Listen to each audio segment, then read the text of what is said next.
타인이 분실한 신용카드 사용 신고 사례가 매년 평균 2만 건 넘게 접수되고 있는데요. 분실한 신용카드나 체크카드를 사용하면 여러 죄명이 경합돼 형량이 높아질 수도 있습니다.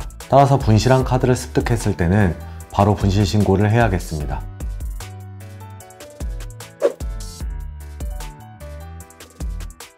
타인이 분실한 카드를 주워 사용하면 사안에 따라 점유이탈물 횡령죄, 사기죄, 여신전문금융업법 위반죄와 같은 혐의로 처벌받을 수 있으니 주의해야 합니다. 타인이 분실한 카드는 타인의 점유에서 벗어난 재물에 해당하기 때문에 주인에게 반환하는 등 필요한 절차를 밟지 않고 주워가면 점유이탈물 횡령죄로 처벌받을 수 있고, 이 카드를 편의점에서 본인 소유 카드처럼 사용하면 편의점을 속이고 재산상 이득을 취한 것이므로 사기죄에 해당합니다. 또한 타인의 카드를 본인의 것처럼 사용하면 여신전문금융업법에서 금지하고 있는 분실하거나 도난당한 신용카드나 직불카드를 판매하거나 사용한 자에 해당하는데요. 이 경우 7년 이하의 징역 또는 5천만 원 이하의 벌금에 처해질 수 있습니다. 실제로 분실한 체크카드를 주어 약 5개월 동안 1582회, 약 600만 원을 무단으로 사용한 A씨의 사례가 있었는데요. 검찰은 A씨에게 점유이탈물 횡령죄, 사기죄, 여신전문금융업법 위반죄 등의 혐의를 적용하여 기소하였고, 법원은 A씨에게 징역 8개월을 선고했습니다.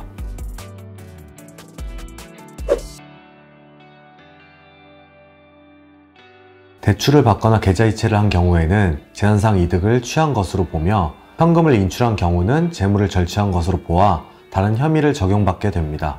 대출을 받거나 계좌이체를 한 경우에는 컴퓨터 등 사용 사기죄로 처벌받게 되는데, 컴퓨터 등 사용 사기죄는 정보 처리 장치에 허위의 정보 또는 부정한 명령을 입력하거나 권한 없이 정보를 입력 변경해 정보 처리를 하게 함으로써 자신이나 제3자가 재산상 이득을 취득하게 한 경우 적용됩니다. 혐의가 인정되면 10년 이하의 징역 또는 2천만 원 이하의 벌금에 처해질 수 있습니다. 현금을 인출해 재물을 절취한 경우에도 컴퓨터 등 사용 사기죄를 적용할 수 있는지에 대해서 논의가 있는데, 통상 절도죄로 처벌을 받게 됩니다.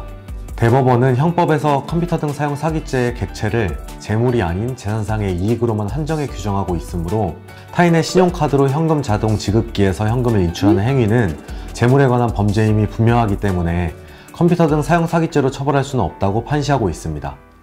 실제로 채팅 어플로 만난 피해자들과 연인 관계가 되자 피해자들의 동의 없이 그들의 체크카드를 몰래 이용해 계좌이체를 하거나 현금을 인출하는 범행을 한 사례가 있었는데요.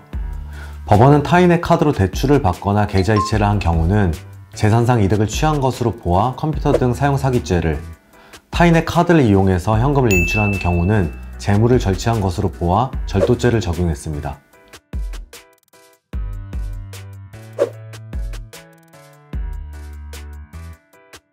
신용카드를 분실한 후 분실 신고를 하면 그 뒤에 타인이 사용했다고 하더라도 보상받을 수 있습니다. 다만 보상에서 제외되는 경우들이 있으므로 주의해야 합니다. 대체로 카드에 서명을 하지 않았거나 카드 관리가 소홀했을 경우, 도난 분실 사실을 알고도 늦게 신고한 경우에는 보상 대상에서 제외됩니다. 보상 대상에서 제외된 사유가 아님에도 카드사에서 반환을 거부한다면 금융감독원에 민원 신고를 하는 방법을 고려해 볼 수 있습니다. 신용카드 업자는 여신전문금융업법에 따라 신용카드 회원이나 직불카드 회원으로부터 카드의 분실, 도난 등의 통지를 받은 때로부터 그 회원에 대해 해당 카드의 사용에 따른 책임을 져야 하기 때문입니다.